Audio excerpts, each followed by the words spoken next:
The TOEFL Essential exam and the TOEFL IBT have a lot of differences. Today, we're going to look at why the TOEFL Essential is faster, it's more convenient, and it actually focuses on real-life English. So I want to break down some of the differences, and we'll look at all the essential information for the TOEFL Essentials. In 2021, ETS launched the TOEFL Essentials exam. Now, this is more adaptive because it will analyze your score and the test changes depending if you get questions right or wrong. It's also a more modern test and it's being accepted by universities, governments, and other institutions. Stay with me to the end of the video. I'll show you how you can get the official ETS study guide so that you're well prepared before you take the exam. Let's take a look at some of the main differences between the Essentials and the IBT test. Now, of course, it is shorter. It's 90 minutes compared to 3 hours for IBT. It also costs a lot less. Depending on when you buy it, it can be $100 or even less sometimes, so it is much cheaper.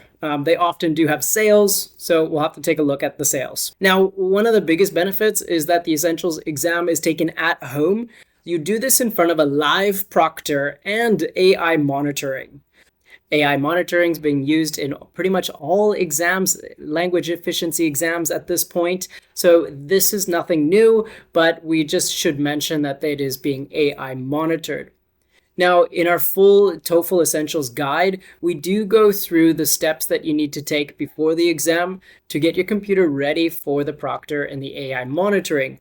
There's a few things you need, including a handheld mirror. So just check out the link in the description below if you want access to the full TOEFL Essentials package. Now, you might have heard this word adaptive a few times. It is an adaptive exam. What that means is that every question will change depending if you get it right or wrong. If you continue to get questions wrong, the test will provide an easier version for you. If you continue to get questions right, it'll get harder. This tries to mimic how people communicate and study in real life contexts. And it also does a fair evaluation. So we'll look at how they evaluate you towards the end of the video and what type of bandwidth score you can get. Now, there is one section of the exam that is not scored, and it's very unique. I'll explain that at the end of the video. Stay tuned so we can check it out together. So why are people actually taking the TOEFL Essentials exam when there are a lot of others like the IELTS, the CELPIP, PTE, PTE Core? Well, university admissions are starting to accept this one. It's a really good indication of your language proficiency, especially for job applications. And some immigration pathways are now accepting the TOEFL Essentials. So if you need it for immigration, it's cheaper, it's faster, and in my opinion, it's easier than other exams like IELTS. So yes, it's becoming more popular. Let's look at an example. Jared is applying for permanent residency in Canada. Now, he just found out that the IRCC, the Immigration, Refugee, and Citizenship for Canada, is accepting the TOEFL Essential exam for the Economic Immigration Program. Now, keep in mind that not all pathways are accepting it yet. So we have to ensure that your pathway is accepting the TOEFL Essential. Just make sure to check before you take the exam. So he's going to take the TOEFL Essentials because it's faster and it's easier, and it gets him through the Economic Immigration Program. Other examples we've seen from our students are people that are using it for job applications or just a stepping stone to their language proficiency, so you can put it on your resume, apply to international jobs, and not have to spend the several $100s that you would on IELTS or others. So it is cheaper, faster, and it still proves your language proficiency. What's on the exam? So like all language proficiency exams, there's 4 areas, but this one has an added personal video statement, which in my opinion is actually really beneficial and it kills 2 birds with 1 stone. So we have reading, writing, speaking, and listening, and let's go through some of the parts. Listening generally comes first. So there's 4 different sections. You have 2 that are general listening and 2 that are academic listening. Listen and reply, listen to a conversation. Those ones are a bit easier. Most students do quite well. Academic announcements and academic talks, those are longer, a few minutes, and then you have to answer the questions based on it. So again, it does have a nice blend of general English and academic English, which is what we want to see. You do have 4 parts for the writing section. They don't explicitly say that it's general and academic, but basically you have like 2 general. You have build a sentence and write an email. And then describe a photo. That one is tricky because they say it's a social media post, but really you should be using academic vocabulary and sentence structures. And then you have write for an academic discussion. So please, by all means, consider it 2 general writings and 2 academic writings. For the reading is one of the most adaptive sections of the exam because you can get questions right or wrong very quickly. There is several vocabulary questions. Very quickly, you just match vocabulary. You have reading general topics, and then you have academic reading of a table and a passage. So they do get progressively harder. But your exam is going to be most adaptive in the vocabulary section because they are short, rapid-fire questions. Lastly, the speaking section, pretty cool in my opinion. You have 2 parts where you don't have to form an opinion. You're reading aloud or you're listening and repeating.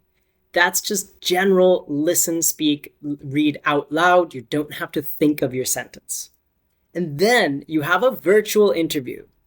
So you're not speaking to an examiner, but you are speaking to a pre-recorded video. The AI assessment and the proctor is going to analyze your speaking recording.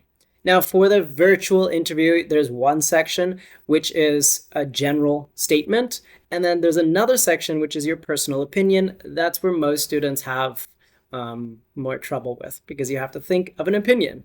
Now, of course, compared to IELTS and the CELPIP exam, all of the sections are shorter, they're faster, and they have less content involved. For example, the reading section, you don't have to read long essays or paragraphs like you do in IELTS. But at the end, there is one unique section that I quite like, and this is the personal statement video. You will get up to 5 minutes to record your personal statement. It asks you 2 questions. This is your chance to share information about yourself, why you are unique, and express more of your character, like who you are. That can be shared with any of the agencies you share your test with. So if it's for a job application, if it's for a university, they'll have access to your personal statement video. This part is not scored in your test. So that's quite good. You don't have to feel nervous about it, but it is an extra bonus part that I really like. It's not scored, but it gets to show you as a character because not everyone is a test taker. Sometimes we are human and we want to show our personality, our interests, our hobbies. Now, because the test is 100% online, there's a few things that you need to do before you start the exam. Definitely have a quiet room and have your ID ready. Make sure that your internet is stable and that your camera has access and that there's no outside noise. You're also not supposed to have notes, which is different from other exams. All of your attention should be on camera, on screen. You shouldn't be looking at paper or doing other things. We go over all of this information in our full TOEFL Essentials guide. There's a lot of steps that you have to take before you actually do the exam, including having a handheld mirror. Now remember that the TOEFL Essentials is designed for more real-world English, and it is more adaptive. So it's faster, it's cheaper. That's why a lot of people are preferring to take this one right now. Now, my final rating for the TOEFL Essentials exam, compared to all other exams that I've seen, like the PTE, the CELPIP in Canada, the IELTS, etc., I would definitely give this exam an 8 out of 10 for its efficiency, its cost, and the usability, because you can use it for universities, some immigration pathways, and definitely job applications. So it's quite high up there, and I would be choosing this one over a lot of other exams. Now, if you did stay tuned to the end of the video, I would really appreciate it if you could just give us a subscribe or like the video so that the algorithm kind of knows this stuff is helpful for you. We do have 4 other videos for the speaking, listening, reading, and writing section. Make sure to check those out so you're really prepared before you go into the exam. I'm Scott from HZAD Education. I look forward to seeing you in the full 1-hour course. Until next time, bye for now.